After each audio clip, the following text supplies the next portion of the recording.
Recioto della Valpolicella classico. Questo è l'erede dello storico Acinaticum, frutto della prima interpretazione di queste uve con un residuo zuccherino volutamente importante, quindi un vino dolce, un vino passito di grande tradizione, vino che nella storia del territorio italiano ha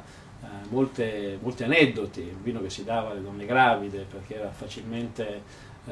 era un nutrimento immediato, un dispensatore di calorie e di energie poderose, dava ai malati, quindi un vino che ha un significato invece attualizzato oggi di grandissima modernità, un vino di grande effetto dal punto di vista del palato,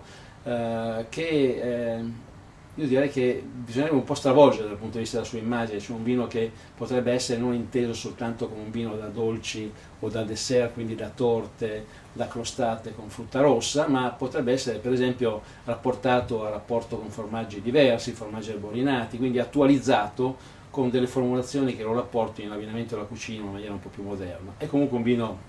che ha una storia, ma che è comunque attualissimo, dotato di uno splendido colore che ha questa splendida arancia, in questo caso ancora violacea, anche perché si tende nel Recioto a mantenere una tendenza ad avere vini piuttosto giovani, in cui il fruttato, in cui le note floreali e fruttate mature, diciamo comunque ancora giovani, siano predominanti rispetto all'aspetto evolutivo, che comunque è tipico del vino. Il vino quindi si può affinare con tranquillità, ma ha il suo meglio vista quando in questo caso comincia ad affinarsi un po' dal punto di vista dei tannini e comunque mantiene queste note gustosamente moderne, giovani e piacevoli.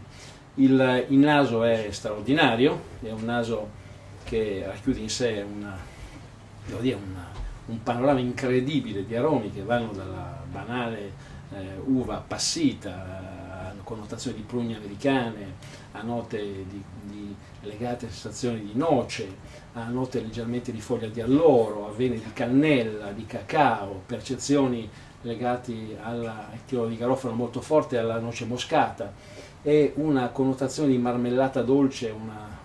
veramente una storia incredibile di aromi che escono da questo bicchiere, di una complessità estremamente gradevole. All'assaggio